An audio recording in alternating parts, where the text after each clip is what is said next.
What's going on? What's going on? Brutus here with another OneHive War Recap video. Today is the OneHive versus We Are Spartans random match.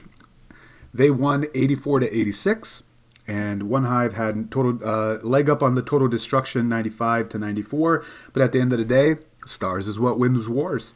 It was an actually even breakdown all the way down. Good job, Supercell. So let's take a look at it. 2 Town Hall 11s. And then 9 Town Hall, 8 Town Hall, 2 Town Hall 11s, 8 Town Hall 10s, and 1 9.5 for both sides. How it broke down was both Town Hall 11s got equal percent, all things considered. For OneHive, we tripled all but 1, 2, 3, 4 of the 8 Town Hall 10s. We Are Spartans left 2 of them, and that was the difference maker. Everything else was cleared. How did that happen? It just piggybacks off what I was saying about the update. Town Hall 10 is not a gimme, and it's well balanced. There was several, I would say an increase, about 20 or 30% increase of Town Hall 10 v Town Hall 10 3s, and very close ones too that didn't quite get there, which is just something that we didn't see prior to the update. And then 11 on 10 still is not a gimme. It's still not a gimme. Really, really, really close on the dips. This is how close it came down to. So We Are Spartans perfect with their dips. 4 for 4. And you can take a look at it right there. For OneHive, we fell short on 2 of them. And then obviously on Matt, we didn't get that one as well. But 92 and 98%, very, very close.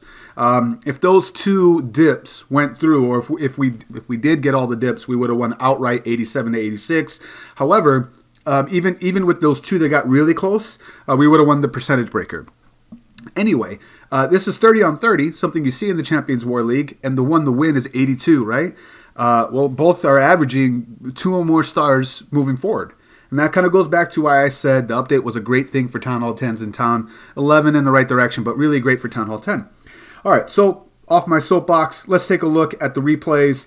Let's go down to, this was a dip. Let's look at the 10s first, and then we can start talking about the 9s. We got a Larry Lalo going on right here at Town Hall 10. Baby Dragon for the funnel. BK to help tank. Another Baby Dragon on the bottom. Funneling the Queen to get the air defense, Infernal Tower, Sweeper, CC, and the Queen will jump over there as well. 24 loons, 3 hounds, crap ton of haste, and the standard 3 Larrys. Maybe the Larrys are for the Queen. I'm sorry. Air defense, Infernal Tower keeps walking. Oh, this is a cleanup, so we know it's a loon, hound loon in the CC, or else they would come out right now. There's the Larrys, which is dangerous because that bomb tower is going to take away most of them. But the splash helps out, and the rage helps out those Larrys. So the Queen does go down. There's that Hound Loon combination. Haste in the right spots. Lot of loons left over. 1 hound left remaining for 1 air defense as the heal for the core as the loons traverse over. Pups are in the air, which can be scary, but the Larrys are distracting the pups. And while those pups are distracted, the Anir's pups help that out. Queen survives somehow. Gets into the core, if you guys can see that. And he keeps 1 loon for the back end, as there is a hut on the far left and a drill on the bottom. We'll back out even more to make sure that we can see all of that. We'll go to ×2. Just a great Larry Lalo at Town Hall 10.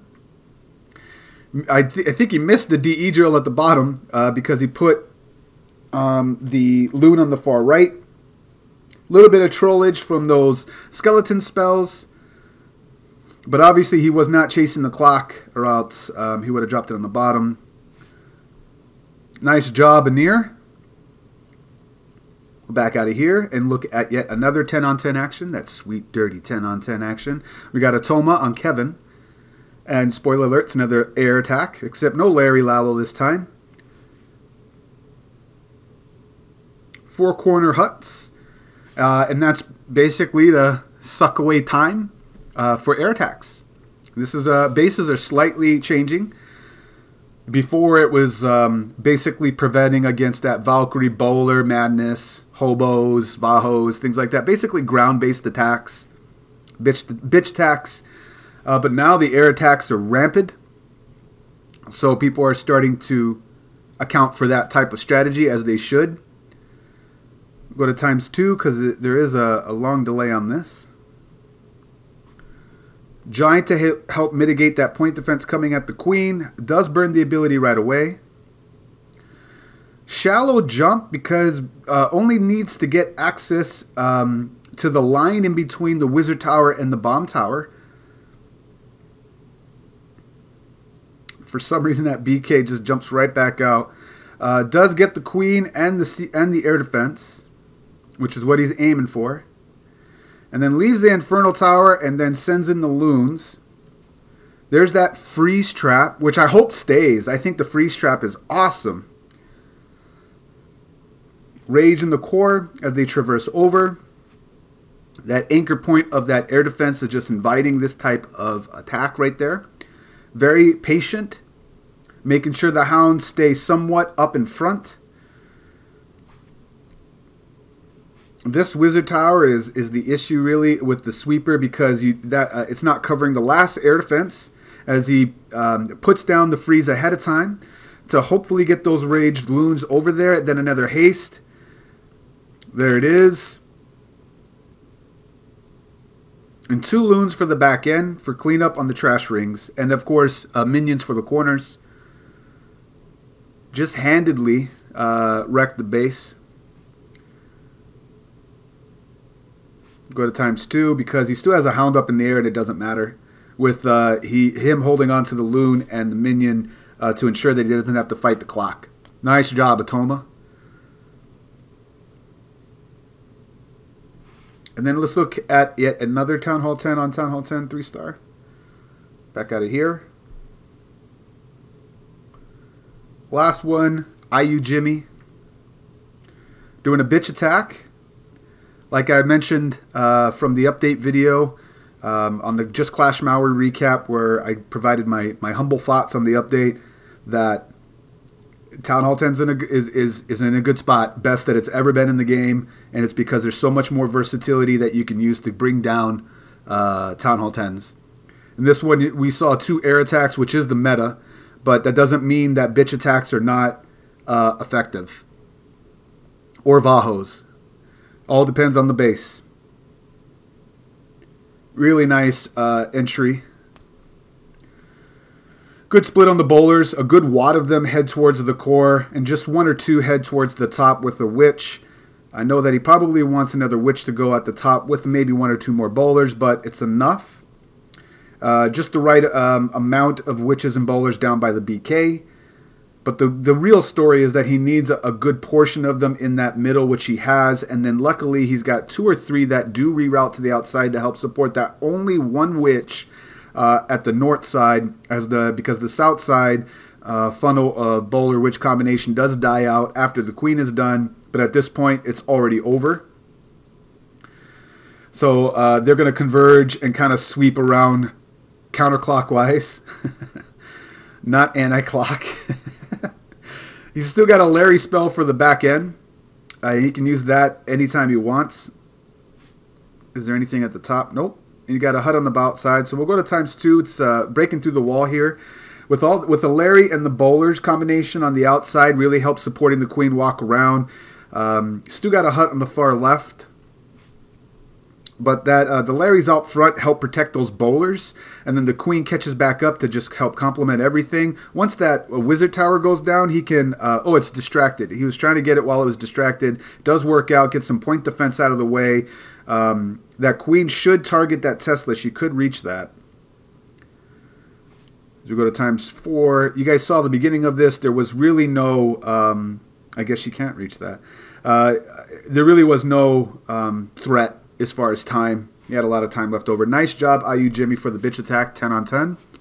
And then let's get down into some Town Hall 9s, because they do exist as well. Let's go down to number 17, Savage being Savage. Doing a queen walk, Lalo. could see the time on this. He had about 20 seconds remaining before he actually attacks. There it goes.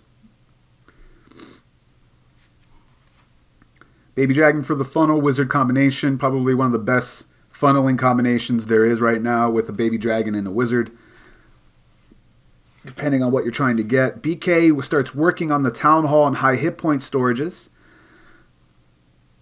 We're trying to wait for this queen to just hop over before he busts that ability, which she will as soon as this Town Hall goes down. Right there. Boom. Ability. And then goodbye queen. Really nice. Didn't need a tankage. Only used the BK swap, and the barbarians help finish her off.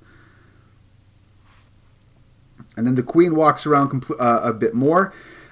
Uses the Baby Dragon to force the queen inward to get 2 air defenses, the sweeper and the CC, which I thought was just gangster. Rage for that, poison for that, standard stuff. I would not have seen this angle, which is why I like this one so much. Savage is always beast when it comes to this stuff, though. Must be that Dutch way.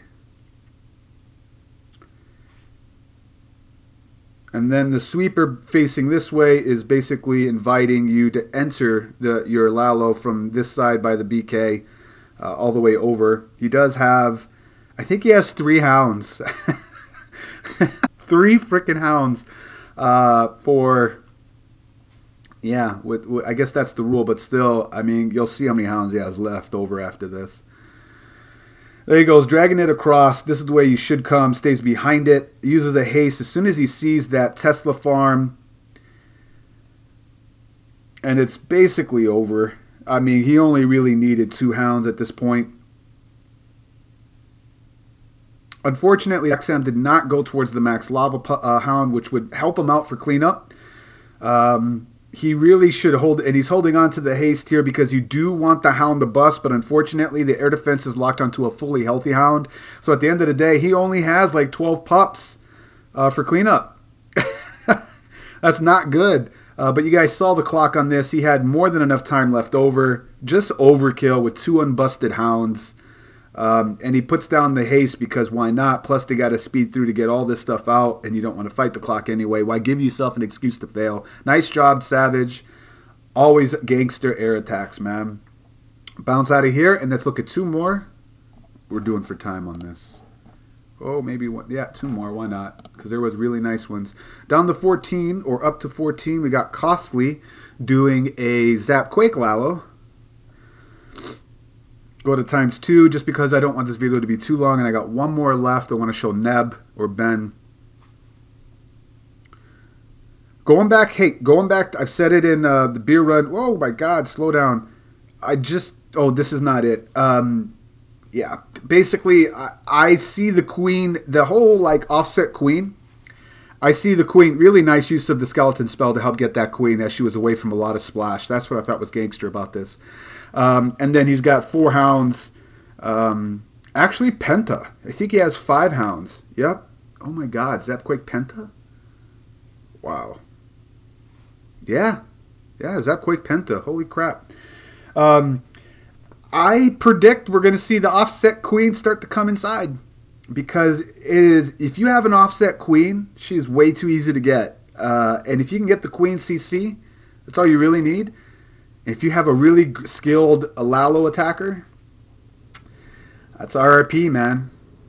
I mean, just this is so beautiful. He has 3 hounds converging. All of this stuff, with the exception of this wizard tower, which he's going to get easily. But all this stuff, all right here, they're all covering the air defense.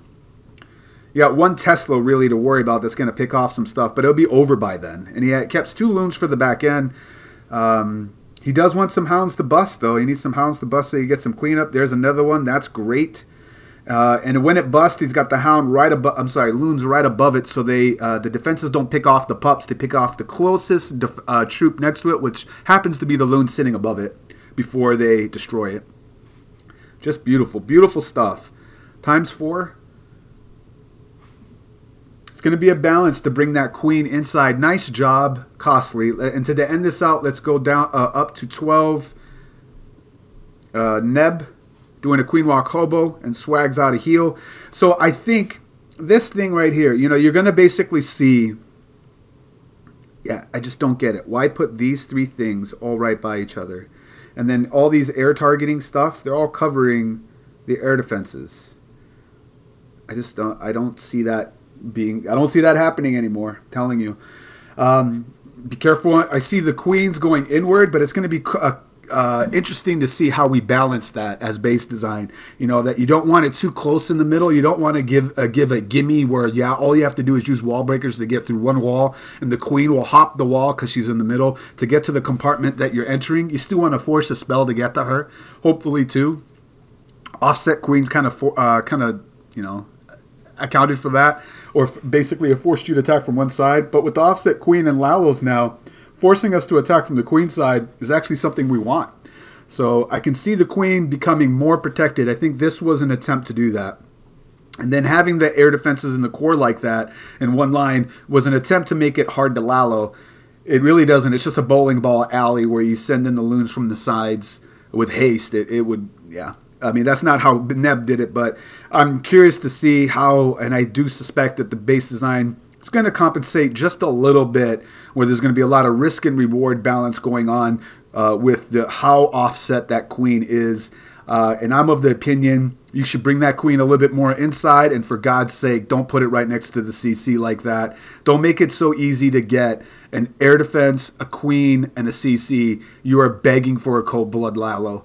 And if I can get a CC, an air defense, and the queen for basically my royals, I'm going to cold blood Lalo you.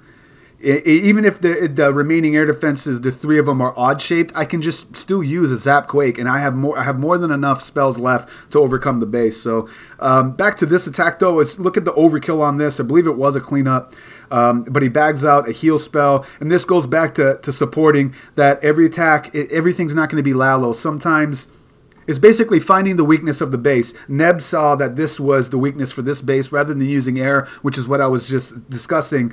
And it's not about forcing a strategy onto a base. This is what he saw that killed the base. Clearly it did with bagging out a heal. So basically exploit a base's weakness and use the strategy that takes care of that. Once again, it's Brutus. Let me stop a second. Respect out to We Are Spartans. What a great war, guys. Went down to the last. You guys should actually see it. It went down to the last few attacks of Town Hall 11s. Right here we have the last 4 attacks with Town Hall 11s. They pulled down the 2 dips needed to get the win. We failed short on just 2 of them. So really fun war, guys. And I know that we will meet again in the Champions War League, and I'm really looking forward to that as well. So respect out to We Are Spartans. Once again, it's Brutus reminding you got to be better than a double, and I will check you next time.